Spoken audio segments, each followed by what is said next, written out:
साल 1945 world war 2 में Nazi Germany को पता चल चुका था कि अब उनका सामने वाली फोर्स से जीतना बहुत ही मुश्किल है। हिटलर भी अपने हाथ खड़े कर चुका था और वो अपने आप को बंकर में बंद कर चुका था।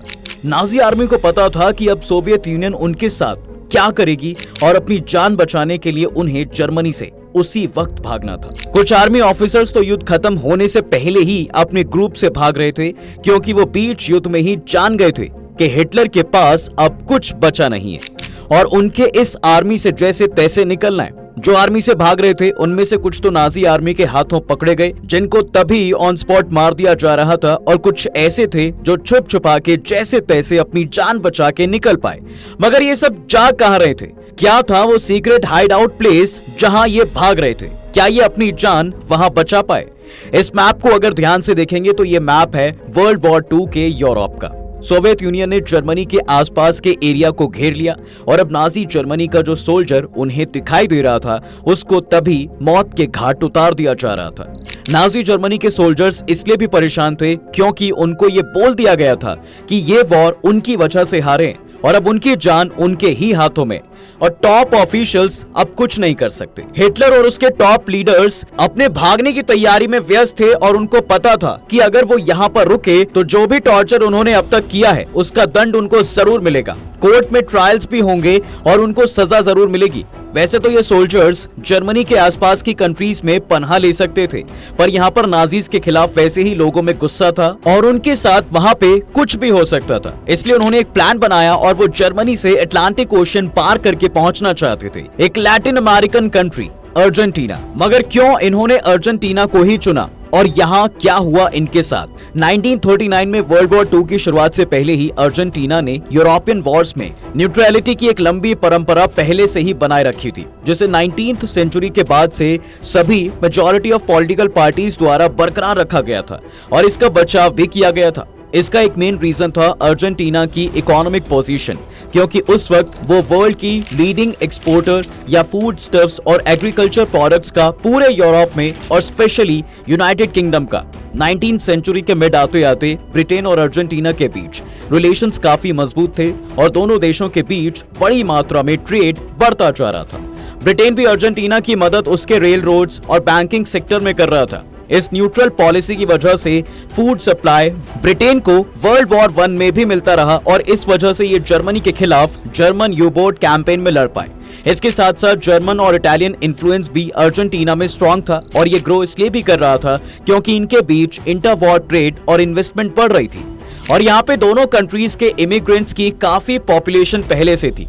इस बीच वर्ल्ड वॉर 2 भी लड़ा जा रहा था और अर्जेंटीना ने एक्सिस पावर्स के साथ संबंध तोड़ने से इनकार कर दिया और न्यूट्रलिटी मेंटेन करने के लिए अर्जेंटीना पे आरोप भी लगाया गया कि अर्जेंटीना सरकार जर्मन हित के प्रति सहानुभूति रखती है। इस दौरान अमेरिका द्वारा भी अर्जेंटीना पे प्रेशर बनाया गया कि वो अलायंस को ज्वाइन कर ले, मगर वो न्यूट्रल ही रहना चाहता था क्योंकि उसका ज्यादातर एक्सपोर्ट यूरोप में ही हो रहा था और वो नहीं चाहता था कि उसकी इकोनॉमी इस वॉर के कारण डूबे और हिटलर के साथ न्यूट्रल रिलेशनशिप बनाने से उसको काफी मदद भी मिली। इसके साथ ही एक और रीजन था जिसकी वजह से नाजी सोल्जर्स अर्जेंटीना जाना चाहते थे। 1939 के वर्ल्ड वॉर स्टार्टिंग से बहुत साल पहले ही यूरोप से भर भर के लोग अर्जेंटीना जाते थे क्योंकि वहां पे स्पेनिश एम्पायर का राज था। इस वजह से वहां बहुत ज्यादा स्पेनिश इन्फ्लुएंस था, जिसकी वजह से स्पेन और बाकी यूरोपियन कंट्रीज के लोग वहां माइग्रेट कर रहे थे। इसी बीच 1936 से लेकर 1939 में स्पेन में एक सिविल वॉर चल रहा था। इस वॉर में एक तरफ थे रिपब्लिकन्स और एक तरफ थे नेशनलिस्ट। वॉर में नेशनलिस्ट की मदद करने के लिए खुद हिटलर ने नाजी जर्मनी के प्लेन्स भेजे थे, जिसकी मदद से नेशनलिस्ट की वहां पर जीत हुई। नेशनलिस्ट के लीडर्स हिटलर के साथ थे और एक्सिस पावर का साथ देते थे, इसलिए स्पेन के रिलेशनशिप अर्जेंटीना के साथ अच्छे थे, तो इस वजह से अर्जेंटीना के रिलेशन जर्मनी के साथ भी अच्छे हो चुके थे। वर्ल्ड वॉर 2 के बीच में ही नहीं बल्कि उससे पहले भी जर्मन्स अर्जेंटीना में माइग्रेट हो रहे थे। आज भी अगर अर्जेंटीना की पॉपुलेशन देखेंगे तो वहाँ जर्मन लोग काफी ज्यादा नजर आएंगे और यहाँ तक कि कई पॉपुलर अर्जेंटीना के लोग ऐसे भी हैं जो कि पहले जर्मन हुआ करते थे।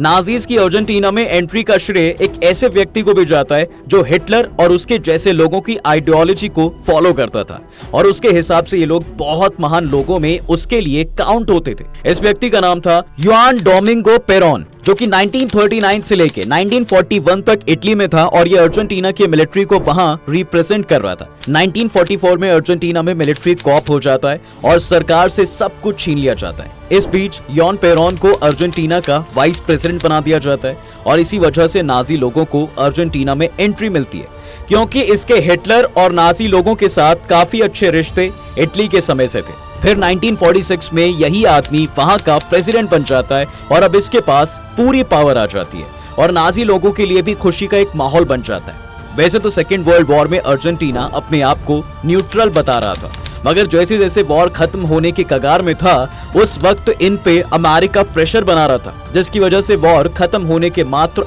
1 महीने पहले अर्जेंटीना ने घोषित कर दिया कि वो अलाय पावर के साथ है और एक्सिस के अगेंस्ट लड़ेगा।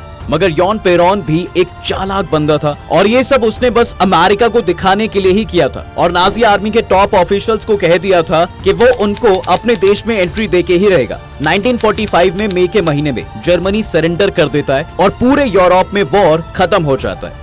अब जर्मनी में भगदड़ मच जाती है। छोटे से लेके बड़े नाजी ऑफिसर्स वहां से निकलना चाहते थे, क्योंकि अगर वो पकड़े जाते तो उनको न्यूरमबर्ग ट्रायल्स में बैठाया जाता और कड़ी से कड़ी सजा दी जाती। इस वक्त इन सभी के मन में बस एक ही कंट्री सामने दिखाई दे रही थी और वो थी अर्जेंटीना, क्योंकि वहां के प्रेसिडेंट ने जबान दी थी कि वो उनको पनाह जरूर देगा।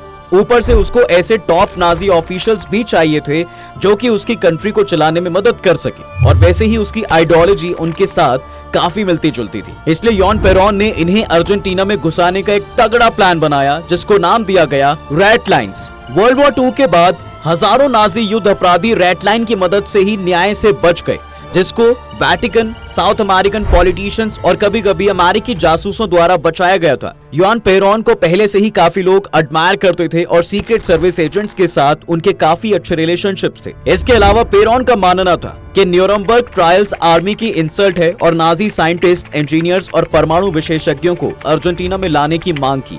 इसलिए 1946 में पेरोन ने अपने फ्रांसीसी एजेंट्स के साथ बातचीत शुरू करने के लिए अर्जेंटीना के कार्डिनल एंटोनियो कैगियानो को नियुक्त किया। कैगियानो ने तब उन्हें बताया कि अर्जेंटीना नाजी सहयोगियों को स्वीकार करने के लिए तैयार है। इस तरह से रेड लाइन प्लान की शुरुआत हुई। कई लोगों को जर्मनी से फ्रांस और फिर स्पेन तक लाया गया और वहां से शिप में बिठा के अर्जेंटीना भेजा गया। इतने सारे जर्मन्स एक साथ आ रहे थे, जिसकी वजह से काफी ज्यादा पेपर वर्क चाहिए था और ऊपर से इनका वीजा भी लगना था और इस प्रोसेस में यॉन पेरोन ने इनकी बहुत मदद की और इनके फेक डॉक्यूमेंट्स बनाए और फेक पासपोर्ट्स भी बनवाए और पूरी नाजी गवर्नमेंट में जितने भी इंपॉर्टेंट लोग थे उनको वहां से निकालने में पेरोन ने पूरा जोर लगा दिया था। इसके अलावा कुछ नाजी लोग आल्प्स के थ्रू इटली पहुंचे, जहां उनकी मदद काफी सारी मोनेस्ट्रीज ने की और कई लोगों को तो लोकल मोनेस्ट्रीज में छुपाया भी गया था। इनमें ज्यादातर लोगों ने रोम की यात्रा की, जहां उन्हें आगे सहायता मिली। कभी कभी अमेरिकी और ब्रिटिश जासूसों द्वारा और कभी कभी कैथोलिक चर्च के प्रमुख सदस्यों द्वारा द रेड क्रॉस और वेटिकन दोनों ने इस वॉर के बाद हजारों नाजी और सहयोगियों को भगाने में मदद की थी। इन लोगों को रेड क्रॉस द्वारा फेक पासपोर्ट्स दिए गए और इनको अलग अलग जगह भेजा गया। अकेले ब्रिटेन और कनाडा में 8000 से ज्यादा नाजी लोग इनके द्वारा भेजे गए। वेटिकन इसलिए यहाँ पर हेल्प करना चाहता था क्योंकि उसका मकसद था कि वो यूरोप में फिर से क्रिश्चियनिटी को रिवाइव कर सके और सोवियत यूनियन के मंसूबों पर पानी फेर सके। इसकी मदद से हजारों नाजी यूरोप से साउथ अमेरिका भागने में सफल रहे। इतिहास का अनुमान है कि 500 से 1000 लोग चिली चले गए, 2000 लोग ब्राजील चले गए और 5000 से ज्यादा लोग अर्जेंटीना भाग गए। मगर इन नाजीज को पकड़ने के लिए इसके बाद काफी सारी फोर्सेस भी भेजी गईं। कुछ तो पकड़े भी गए मगर कुछ बच गए, जिन्होंने पूरी लाइफ आराम से बिताई। हालांकि साउथ अमेरिका में बसने वाले नाजियों ने अपना जीवन गुमनामी में जीने की आशा की थी, लेकिन बहुत से लोग अपने अपराधों को अभी भूलना नहीं चाहते थे। इनमें से कुछ नाजी शिकारी जल्द ही बदला लेने के लिए निकल पड़े। इस वक्त इजराइल की खुफिया एजेंसी मोसाद जैसी एजेंसीज और वेस्ट जर्मनी के डिस्ट्रिक्ट अटॉर्नी फ्रिट्ज बाउर जैसे व्यक्तियों ने यह सुनिश्चित करने के लिए काफी प्रयास किया कि जो भी ज्यूज मारे गए हैं इन नाजी द्वारा उनको न्याय जरूर मिले। 1960 में इजरायली खुफिया एजेंटों ने अडोल्फ एचमैन का अपहरण कर लिया, फिर उसे वापस वो इजराइल ले आए और मौत की सजा सुनाई। वो वही नाजी बंदा था जिसने हॉलोकॉस्ट की पूरी प्लानिंग की थी और उसको डिजाइन भी किया था। इसके साथ ही कई टॉप नाजी ऑफिशियल्स आने वाले सालों में पकड़े गए, जैसे कि 1967 में साइमन विसेंथल नाम के एक हॉलोकॉस्ट सर्वाइवर की मदद से स्टैंगल का पता लगाया गया था और वेस्ट जर्मनी में जेल में लाइफ सेंटेंस की सजा सुनाई गई थी। वैसे तो दुनिया भर में यही माना जाता है कि हिटलर ने गोली मारकर अपनी हत्या कर ली थी और उसे तभी के तभी नाजी सोल्जर्स ने जला दिया था, जिस वजह से जब तक वहां सोवियत सोल्जर्स पहुंच पाए उनको खाली उसका स्केलेटन ही मिला, मगर सोवियत के अलावा कोई भी उस लोकेशन में नहीं गया था। इसलिए कुछ लोगों का यह भी कहना था कि नाजी सोल्जर्स के जैसे ही हिटलर भी अर्जेंटीना जा पहुंचा था, जहां उसने अंडरग्राउंड रह के बची हुई जिंदगी निकाली थी। मगर अभी भी फॉरेंसिक रिपोर्ट्स के मुताबिक यही माना जाता है कि हिटलर को जला दिया गया था।